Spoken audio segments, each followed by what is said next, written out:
And ito yung energy ng blessings guys, ito yung mama-manifest niyo, sabi ko nga 'di ba may mga mama-manifest kayong positive change, ito yung mga blessings at pagbabago, itong mga changes na 'to, magdadala ito sa inyo ng more blessings, more pagpapala, more kasaganaan, and maaari kayong sumakses, magtagumpay, sa inyong, buhay kapag itong positive change na 'to ay nagtuloy-tuloy, mga kapiksi, okey?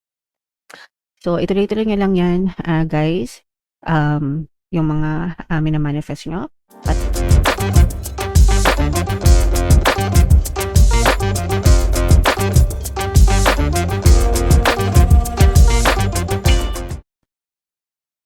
hello guys, hello Cancer, welcome back to Pinoy Pixie Tarot.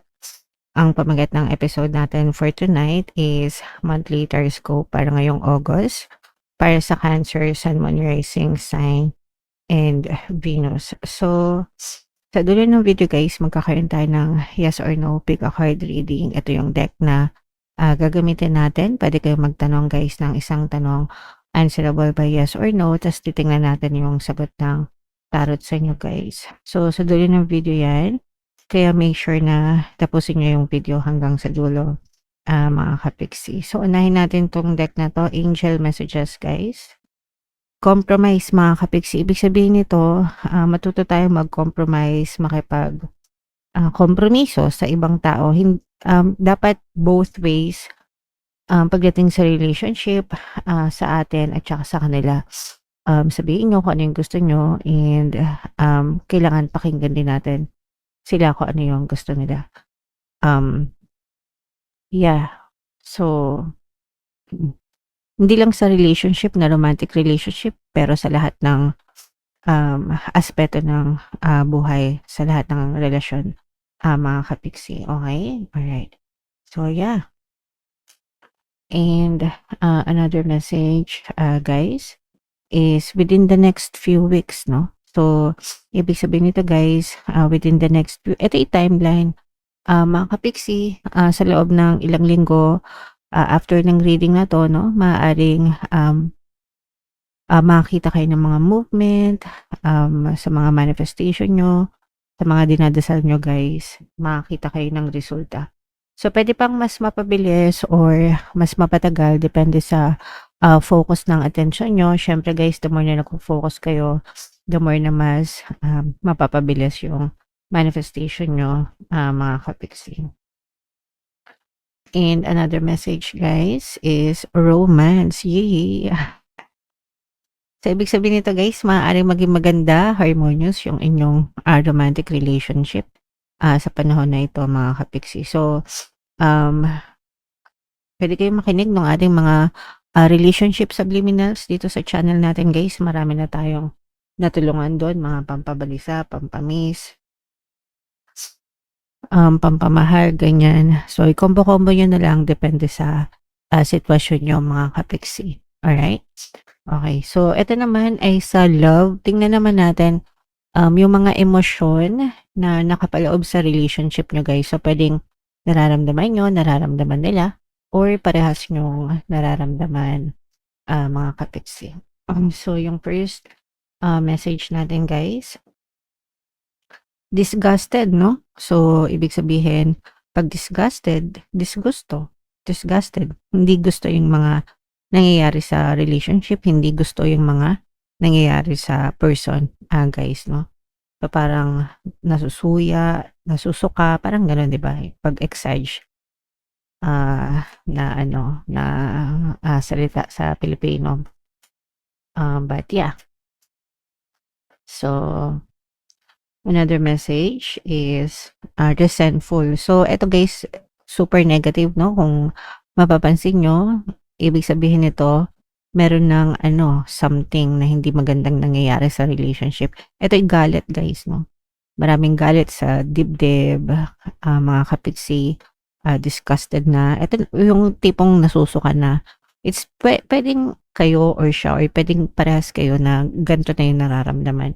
So, meron na yan dito. Ito, kabaligtaran yan nitong romance kasi ito, sabi ko nga sa inyo, romantic relationship, but for some, talagang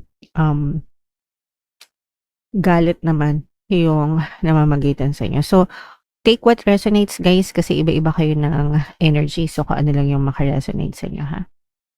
And another message, guys, panic, no? So ito fight or flight mode na 'to. Nasa alarm status na kayo, anxious, stressed 'yan. So ito kapagka ganitong energy guys, puwede itong mauwi sa hiwalayan or puwedeng hiwalay na rin kayo guys, pero may mga ganito pang klaseng, hanash kayo 'no. Yung iba naman, um nagpa-panic na, nai-stress na kasi maaaring napupunta na kayo sa hiwalayan na state, palaging nag-aaway and maaaring mauwi sa hiwalayan.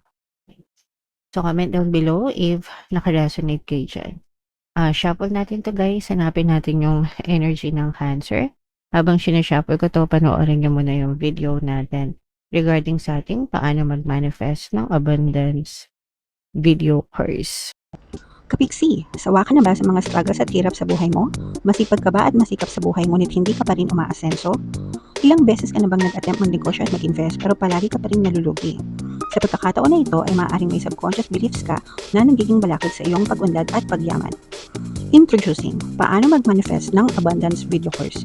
Dito ay matututunan mong ma-overcome ang mga balakid mo para tuluyan ka ng umunlad, umasenso, sumagana, maging matagumpay, successful at maswerte sa iyong kabuhayan, pera, trabaho, negosyo sa lapi at kaperahan ng bonggang-bongga. Dali, mag-send na ng email sa pinoypixie@gmail.com at simulan na ang iyong pagyaman ngayon. Alright, so sa lahat ng gusto mag-avail ng course guys, mayroon tayo paano mag-manifest ng abundance video course, paano mawala ang third party, at magkaroon ng harmonious na relationship, paano pabalikin si ex vice breakups. Sa mga interesado guys, mag-send lang kayo ng email sa pinoypixie@gmail.com. And sa mga naghahanap ng pampaswerte guys, mayroon tayong money shaker jar. Ito yun guys, no? Super liit na bote pero super effective nito guys, super powerful, ang dami ng sinuswerte dyan. At saka ito guys. So sa mga interesado, ito yung ating WhatsApp number, chat na lang ako dyan, mga kapixie. Alright, so Cancer, kayo ay represent ng Queen of Cups. This is both positive and negative mga kapixie. Unahin natin yung negative guys, no? Kasi for some of you, you may be experiencing mga toxic na sitwasyon. There may be toxicities sa paligid nyo guys. Toxic na sitwasyon, toxic na tao, toxic na relationship mga kapixie. And you are so heartbroken right now, yung iba sa inyo. Parang broken-hearted kayo. Not just, hindi lang to sa romantic relationship magre-resonate mga kapixie. Kasi given na yung romantic relationship for some of you dahil meron na ngang disgust and resentment na nangyayari. So, probably this may be the reason no, kung bakit ganito yung nangyayari sa relationship dahil dun sa mga toxicities and disappointments. But, for some of you, pwedeng hindi lang ito sa relationship guys. This can be other issues in your life as well na pwedeng sa trabaho, sa buhay nyo, ganyan. May mga bagay na nagpapastress sa nyo. May mga tao na very toxic sa paligid nyo guys. And sometimes, dumadating yung time na parang umiiyak na lang kayo, hindi nyo na alam yung gagawin nyo. And yung iba parang walang choice right now kundi magtiis mga kapixie. So, if there's a way out, guys, no? Kung may chance na umalis kayo, lumipat kayo, mag-move kayo, mag-relocate, ganyan, para makawala kayo sa ganitong sitwasyon, go ahead and do it kasi kailangan nyong protektahan yung sarili nyo against this situation. Pero kung wala naman, for now, pwedeng tiyagain nyo na lang muna. Kumbaga, pasok sa isang tenga, labas sa isang tenga, para hindi kayo masyadong ma-stress mga kapixie. Alright? Okay. And sa positive naman, ito guys, may mamamanifest kayo ng mga positive na mga change, no? Mga positive na pagbabago sa buhay nyo, mga kapixie. So, ito ay mamamanifest nyo. No? Ibig sabihin talagang ma-attract nyo to. And ito yun guys, no? Yung sinasabi natin na within the next few weeks, ito mga positive change. Syempre guys, yung mga pagbabago will always depend on you. Kaya dapat palagi kayong mag-focus dun sa mga bagay na gusto nyong magbago sa buhay nyo, mga kapixie. Alright? There can also be a new relationship. Mga kapixie, ito yung romance na sinasabi natin, no? Pwedeng this may be a new specific person. Ito guys, mag-resonate ito dun sa mga single, sa mga walang relationship, mga kapiksi, or yung mga nagdadasal ng new relationship. So, this is for you guys. Kaya lumabas itong energy na to. So, you may be able to meet someone na maaaring magpakilig sa inyo ngayong panahon na to. And pagdating naman sa kaperahan, mga kapiksi, tuloy-tuloy lang yung pasok ng pera sa inyo. Actually guys, for some of you, parang mas magiging stable yung source of income nyo, mga kapiksi. Okay? Alright. So yeah, i-main-main nyo na yan guys sa comment section, yung mga bagong source of income, mga manifestation ng pagbabago. So, yeah, yan, no? So, na-excite na naman ako. Alright. So, ito guys, no? Again, unahin natin yung sa negative. Ito yung mga pag-aaway, guys. Ito guys, medyo bilanggo kayo dito, no? Medyo bilanggo kayo nitong toxicities na to, mga kapiksi. Yung iba sa inyo, pwede kayong nakaka-experience ng pambubuli, no? Pwedeng hindi to sa relationship, pwedeng sa ibang bagay. Kunwari, sa trabaho, baka nabubuli kayo. Baka nakakarinig kayo ng parang ang dami nyong sama ng loob, guys, na hindi nyo mailabas. And it's all in your head and it's affecting you, mga kapiksi, no? Parang naapektuhan yung mental health nyo, guys, no? May mga nambubuli sa inyo, may mga naninira sa inyo. Kaya nga sabi ko sa inyo kanina, guys, if may chance na umalis kayo sa ganyang sitwasyon, gawin nyo kasi kailangan yung protektahan yung mental health nyo, mga kapiksi. Alright?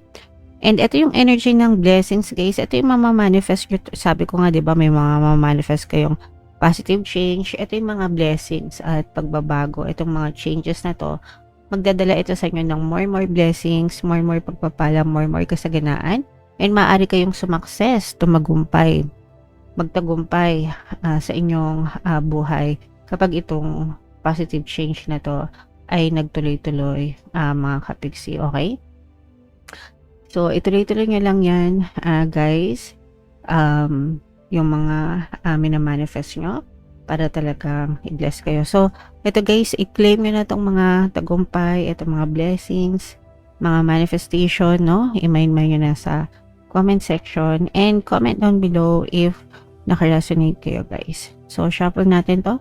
Ito yung ating yes or no pick a card reading, guys. So, huminga ng malalim. Tapos, itanong nyo sa isip nyo kung ano yung gusto nyong malaman ngayong August. And then, pili kayo ng isang card.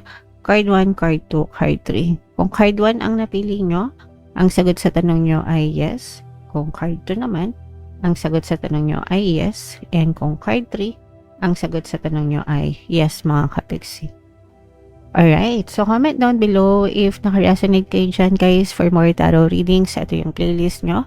Ito naman yung ating success stories ng paano mag-manifest ng abundance video course. Panoorin nyo itong video natin, guys, about money shaker jars. Thank you for liking, sharing, and subscribing. See you next time, guys. I love you all. Have a nice day. Bye-bye.